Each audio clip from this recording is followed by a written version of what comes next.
Sharjah के Pakistan social centre में यौम आज़ादी की तकरीबात का आगाज़ हो गया। ये तकरीबात एक हफ्ते तक जारी रहेंगी। इसी सिलसिले में मोहम्मद अली सतपारा बैडमिंटन टूर्नामेंट का इनेकाद किया गया, जिसमें शारजा सोशल सेंटर 2 टीमों K2 और गाशरबम ने हिस्सा लिया, जबकि मीडिया की 2 टीमों नांगा परबत और माशरबम ने हिस्सा लिया। टूर्नामेंट का मकसद दुनिया की दूसरी बुलंद तरीन चोटी K2 सर करने की मुहिम के दौरान जहाँ भाग होने वाले पाकिस्तानी कोपहमा अली सतपारा को खिराद अकीदत पेश करना था। सदर पाकिस्तान सोशल सेंटर चौधरी खालिद हुसैन ने कहा कि खेल न सिर्फ पाकिस्तानी सकाफत का अहम हिस्सा है, बल्कि पाकिस्तानी कौम का लगाव भी खेलों से जुनून की हद तक है।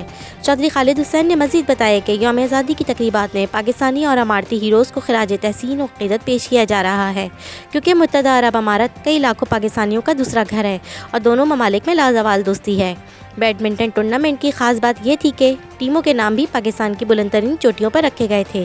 K2 टीम में मोहम्मद आमिर शफीक और खुर्रम भट्ट पर मुश्तमिल थी। नांगा परबत की टीम में जियो न्यूज़ के राजा इरफान अहमद और सिब तारिफ एक्शन में नजर आए। पाकिस्तान की तीसरी और दुनिया की 11वीं बुलंद तरीन चोटी गाशरबम की टीम में PTV न्यूज़ के सज्जाद अकबर खान और इमरान यूसुफजई न्यूज़ मार्ट के मुकाबला करते हुए नजर आए, जबकि दुनिया का 22वां बुलंद तरीन जबकि पाकिस्तान का 9वां बुलंद तरीन पहाड़ माशरबम की टीम में सोहेल आरफ और सईद अहमद शामिल थे।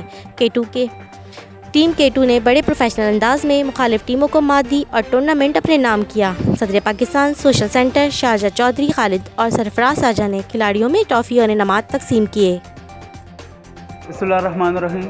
सबसे पहले तो मैं जश्न आज़ादी के हवाले से अपनी पूरी यहाँ पे UAE में बसने वाले पाकिस्तानियों को जश्न आज़ादी मुबारकबाद कहना चाहूँगा, और साथ ही साथ मैं बताना चाहूँगा कि पाकिस्तान सोशल सेंटर शारजा ने ये माह आज़ादी का महीना जो है वो उसको भरपूर तरीके से मनाने का अज़्म रखती है, और जिसमें हम लोग स्पोर्ट्स एक्टिविटी को भरपूर जो है इस दफ़ा हम लोगों ने तरजीह दी है कि भाई यहाँ पे एक हेल्दी एक्टिविटीज़ हों, क्योंकि लोग जो है कोविड के सीज़न में घर पर रह के और जो बिल्कुल SOPs के मुताबिक बाहर जो है वो ज़्यादा नहीं जा सके, उनके लिए हम लोगों ने यहाँ पे जो है स्पोर्ट्स एक्टिविटीज़ में बैडमिंटन, टेबल टेनिस, कराटे और इंडोर गेम्स भी हम लोगों ने अरेंज की, और साथ ही साथ बच्चों के लिए जो सिंगिंग एक्टिविटीज़, पोएट्रीज़, इस टाइम का जो रिकॉर्डिंग भी हम लोगों ने यहाँ पर रखी है।